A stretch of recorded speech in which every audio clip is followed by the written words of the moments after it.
Samantala, suspendido po ang ilang traffic enforcer sa bahagi naman ng EDSA Extension sa Pasay City matapos mahulikam ang paulit-ulit nilang pangungutong sa mga motorista roon. Balitang hatid ni Steve Dailisan.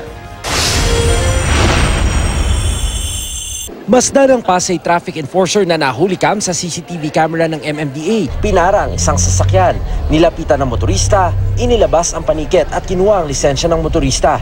Maya-maya pa, tila may inabot ang motorista at ibinalik ng enforcer ang lisensya niya. Matapos ay nakangiting bumalik ang enforcer sa kanyang kasamahan. Ang isa pang pinarang sasakyan, traffic enforcer pa ang mismong nagbukas ng pintuan. Bagay na bawal sa ilalim ng kanilang SOP. Walang tikitang nangyari pero makikitang may inabot ang motorista sa enforcer. May traffic enforcer pa nga na aktong kunwari kukunan pa ng picture ang plaka. Pero ano itong abutang ito? Tila rain or shine nga ang racket. Katatapos lang ng ulan ng parahin naman ang sasakyang ito.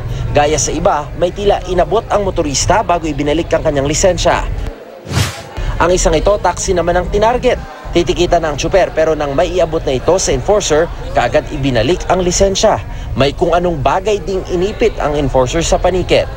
15 beses silang nakunan itong February 4 at 9. Pero kahit nakatutok na ang aming kamera, tuloy pa rin sila sa racket. 8 beses ngang nahulikam ang abutan. Ipinatawag na mga sangkot na enforcer. Pinuntahan pa mismo sa pwesto nila. Pero hindi sila sumipot. Sinurrender na lang kanilang mga paniket. Iaasuntay natin sila sa City Legal Office using yung video na nakuhanan para matanggal na. Pero para raw magtanda at makapag-ingat ang mga motorista, kinilala sila mismo ng hepe ng Pasay Traffic, si Henry Ocampo, Michael Principe, Ramil Regado, Efren de la Cruz at si Darrell Ropan na naharap na rin sa parehong reklamo pero umatras ang complainant kaya nakabalik serbisyo. Grounded at suspendido sila sa serbisyo habang nakaasunto sa Pasay Legal Office.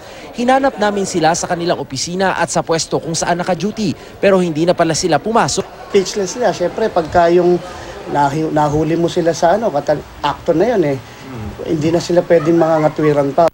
Kung tutusin, 3 CCTV camera sa bahagi ito na EDSA Extension. Sadyang malakas lang daw talaga ang loob ng mga kotongero. Kaya para maiwasan na meron pang matukso, madalas na daw isa sa ilalim sa pagre-reshuffle ang magis na 200 traffic enforcer ng Pasay Traffic Management Bureau. Nang mapanood ang modus sa GMA News, dumami ang mga nagsumbong sa social media. Nabiktima rin daw sila sa bahagi naman ng EDSA tramo sa Pasay.